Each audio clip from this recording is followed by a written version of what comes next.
ரெடியா? ரெடிமா.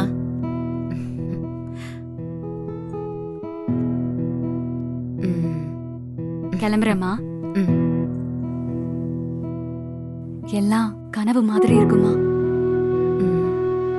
வரமா? பாத்துமா. என்னாலேயே நம்ப முடியல. நம்ம வீட்டு பொண்ணு ஒருத்தி டாக்டர் ஆக போறா. எல்லாம் உன்னுடைய அதிர்ஷ்டம் தான் கனகா. என் அதிர்ஷ்டம்லாம் ஒண்ணும் இல்லக்கா, எல்லாம் அவரோட ஆட்சி தான். நம்ம எடப்பாடி ஐயா தான் அரசு பள்ளியில படிக்கிற மாணவர்களுக்கு 7.5% உள்ளொதுக்கீடு செஞ்சு கொடுத்து இத சாத்தியப்படுத்தினது அவர் தானே. அதனாலதான் நம்மள மாதிரி பல பேரோட கனவு நனவாயிருச்சு. என்னை போன்ற ஒரு கனவு நனவானது. வாக்களிப்பி இரட்டை இலைக்கு. நல்லாட்சினா எடப்பாடியார் தான். வாக்களிப்பீர் இரட்டை இலைக்கே.